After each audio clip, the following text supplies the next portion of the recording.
Good morning, everyone. This is Christine with Coaching the Climb, and you are in Basecamp. Had to get it to work there. I hope everybody had a fantastic weekend, and today we are going to talk about what are we going to talk about? We're going to talk about outsmarting the competition. First and foremost, yes, I have launched the first level of the Next Level Business Program, taking your business to the next level, growing and scaling. The very first level of that is startup, or you've been in business for a little while, but you can't consistently make $2,500 a month or more. So the very first level is called Gear Up, and that launched last week. So I'm very excited about that. I'm also excited to announce that I am in the process of creating a new podcast, which will launch February 15th. So that's very exciting. I'm putting together the concept for that and what we're going to be talking about and who I'm going to be talking to. So that's very exciting. So if you want to keep up with everything that's going on, and I have probably 5 new courses in my brain that are also going to be created very soon. But if you want to keep up with everything that's going on, you got to get in the Facebook group. It is free, and we talk all things business. So that's Coaching the Climb. So just Facebook group, request to join that. Also on the website, www.coachingtheclimb.com, you can download the free ebook, 7 Steps to Growing Your Business. Today, talking about outsmarting your competition. So why is this important? Everybody knows what's important. If you're in business, you understand it. But how do you do it? It's really difficult. And most founders, most business owners these days aren't doing anything new or unique in their business. Okay? It's okay as long as you continue to provide your customers and your clients with value in some unique way. This is what's going to set you apart from your competition and keep your customers and clients loyal to you. You know, we live in a world of instant global communication. Having a new idea or something unique is really rare. There's nothing new in business right now. So what that means is that for most business owners, your competition has already been in this game for a long time before you got started. And for some of those big businesses, they've been in business before you even thought about getting started. So how do you differentiate yourself? How do you make yourself unique? Well, I've got 5 tips for you, and that's what we're going to talk about today. It's Monday. Not enough tea, not enough coffee. I don't know. Anyway, work with me here. Tip number one, understand who you are. This is one of the best and earliest things I learned in business. And that was that I actually have no competition.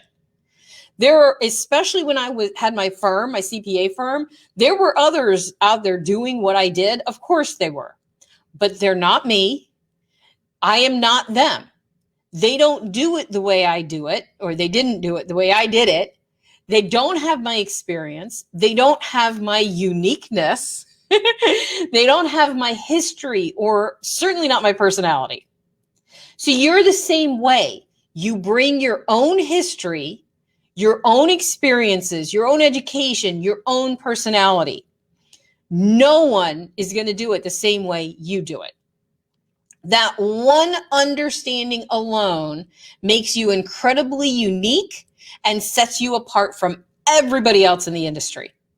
For example, I had had the CPA firm. I'd been in business for several years.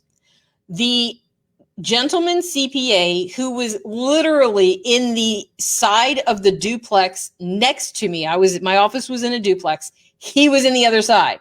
So the duplex had 2 CPAs, okay? Me and him. We both had thriving businesses. Well, he decided he's going to retire. So that first statement right there, then and there shows you how different, he's right there. Technically, he's my competition. He was right there next to me, not my competition. To prove that point, he decides to retire. He comes to me. Do you want to buy my business, my firm? Sure, I'll buy your practice. So we negotiate, we purchase. Now, this gentleman was probably over 70 years old at the time. He'd been doing this for 40 or 50 years. Okay. He is what you think of when you think CPA. Okay. Quiet, reserved, very staunch. Okay. Still doing things on paper. And some of his clients had been with him for 30 years. Now, understand, when you're in business, you generally, especially when you're a personal service practice, like a CPA, attorney, stuff like that, you attract people who are a lot like you or who relate to you. Okay? Now, me, 70-year-old, been doing taxes for 40 years. Okay? Not the same. So he's got people coming, his clients that I just bought were coming in, and they are 60 and 70-year-old men who are used to sitting across the table from a 70-year-old man with pen and paper, telling them, talking their language. Not quite the same. Okay. We worked through it, but again, it just goes to prove technically he was my competition, but he really wasn't. Okay. Because I was not him and he was not me. Okay. So tip number 2, change the rules. Now is the time to be innovative and outthink your competition. Switch things up. You may not be able to come up with some new product or new service, but the way you do it, if you want to capture contracts from big players, take a look at at restructuring their payment plan. Find out what your competition is doing and pick something from that and do it differently. Okay? It doesn't have to be big. It just has to be different, and structure it in a way that's going to be beneficial to your customers and clients to keep them running to you and that your business can maintain. Okay? So simple restructuring of payment plans. Think about how it makes your customers' lives easier than if they work with their competition. Going back to when I purchased that firm. I purchased that firm or bought his firm in 2007. Then I go into 2008 and start doing people's tax returns. And what happens? The world took a dump in 2008. Okay, the economy did. So now I've got these businesses who need their tax returns done. I wanted to jack up the prices because he'd been charging the same thing for I don't even know how long. But now nobody has money, but they need their tax returns done and they're coming. And I need to keep them as clients because I just paid for them. So I thought out of the box. I said, okay, we're going to put you on I'm going to help you because cash is tight right now. The economy sucks. You need your tax return. I understand. I'm not here to gouge you. Let's spread your payment out over the next 12 months. They were like, yeah. But then I added to it. I put next year's tax return in that price as well. And increase the price 10% and spread out 2 years worth of tax preparation over that 12 months. They loved it because they knew I was helping them.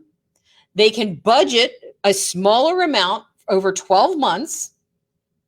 I'm getting paid in advance. And guess what? Every single one of them came back. I am also able to increase services, add additional services. I've made them happy. I've increased my price. And now I have regular recurring monthly income. It was win-win. So that one thing changed my entire pricing structure for the remaining lifetime of my practice. So find something that makes their lives easier, that your business can live with, and they're going to stick with you. Number 3, work your credit. Okay, these days banks aren't really concerned with small businesses the way they used to be. If they can't lend you 6 figures or more, they're probably not, you're going to have a hard time getting their attention. There's no banking relationship anymore, especially with online banking. Years ago, when I had a small bank, they knew me, I knew them. If I forgot to make a deposit, one of the tellers would get on the phone. We knew each other by name. She would call me and remind me. That's not going to happen anymore. But you can still get loans from banks, excuse me, even the big banks, because they have an obligation under the federal law. The Community Reinvestment Act requires that they continue to reinvest in the community through small business lending. So I'm going to include that link in the description. Number 4, connect. No matter what the business is, whether it's no matter how big or how small, how successful they are, they did not get there on their own. They had a strong network around them and within them. A small business needs the same thing to be successful. Had no idea what I was trying to say. A small business needs connections. You need to make the connections with other successful entrepreneurs. Find people who are smarter than you are.